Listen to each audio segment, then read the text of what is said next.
A recently published report by the Public Accounts Committee, PAC, said it is very concerned. The Department for Work and Pensions, DWP, reported yet another historic underpayment of state pension last year, which it estimates may have left some 210,000 pensioners, mostly women, out of pocket by a total of £1.3 billion, going back decades. The committee said this estimate is in addition to the underpayment of £1.2 billion affecting 165,000 pensioners due to historical errors by DWP it reported on in 2022. The DWP said it expects to pay back an average of £5,000 to each affected pensioner. The report stated the DWP must do more to detect underpayments before they build up and have a significant impact on pensioners and other claimants. Commenting on the state pension underpayments, PAC Chair Dame Meg Hillier accused the UK government department of being asleep at the switch, with people being left short of what they are owed. Dame Meg said, many pensioners have been left significantly out of pocket by up to thousands, while DWP has been asleep at the switch. These are injustices that may never be corrected for some. We are now in a place where Parliament needs assurance that the state pension is being paid accurately. We expect DWP to respond to our report in a timely fashion but, frankly, paying pension accurately is a basic that we expect from DWP and not recommendations that our committee ought to be having to make. The PAC also said the level of fraud and error in benefits spending remains unacceptably high as it raised its concerns. The DWP does not expect this to return to pre-pandemic levels until 2027-28. The level of fraud and error in benefits in 2022-23 is down on the previous year's eye-watering £8.6 billion, the committee said, but it described this as only a slight fall and compared it with the much lower figure of £4.4 billion in 2019-20 before the pandemic. Of the £8.2 billion overpaid in the latest financial year, £6.4 billion was due to benefit fraud, the PAC said. It added the DWP now expects the propensity of people attempting to commit fraud in society to increase by 5% each year, and the department had said it cannot reduce universal credit overpayments to the 6.5% of expenditure it previously committed to.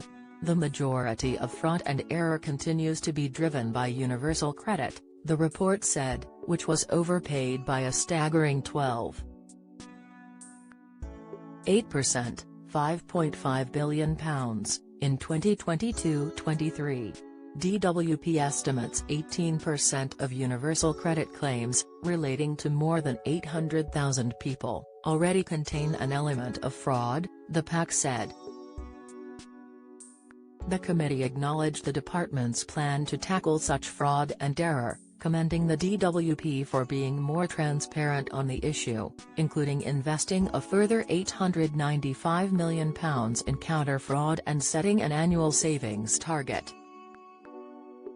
But the committee added, now DWP needs to implement its plan and demonstrate a meaningful reduction in the levels of fraud and error. DWP expects most of the savings to come from a £443 million project to cleanse the benefit system of incorrect payments by reviewing some 8 million live universal credit cases over the next 5 years. The success of this project is dependent on DWP's ambitious plans to scale up recruitment and productivity of the team reviewing the claims. Dame Meg said there were yet to be any significant post-pandemic strides made in addressing benefit fraud and error. The DWP's future strategy relies on assessing many millions of claims over the next few years, and contracting out this work brings its own risks, she said. We will be continuing to scrutinize this work closely, as it is essential for public confidence in the system that the government fights fraud with unswerving determination, while ensuring legitimate claims remain undisrupted.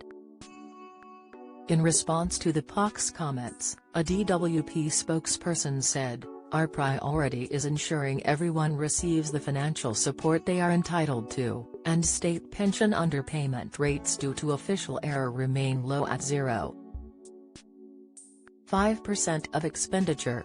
Where errors do occur, we are committed to fixing them as quickly as possible. At the same time, we are cracking down on fraud with new powers which will root out those who try to steal from the most vulnerable while saving the taxpayer £600 million over the next 5 years. This comes on top of the billions being saved through our counter-fraud plan and will be targeted at areas where fraud and error is higher, such as universal credit." We are now carefully considering the committee's report and will respond to its recommendations in due course. Get the latest Record Money news. Join the conversation on our Money Saving Scotland Facebook group for energy and money saving tips, the latest benefits news, consumer help and advice on coping with the cost of living crisis. Sign up to our Record Money newsletter and get the top stories sent to your inbox daily from Monday to Friday, including a special cost of living edition on a Thursday. Sign up here. You can also follow us on X, formerly Twitter, at @recordmoney_ for regular updates throughout the day. New: get our money news alerts on your phone by joining our daily Record Money WhatsApp community. Join our daily Record Money WhatsApp community here to receive alerts on the latest money news, from benefits to shopping deals.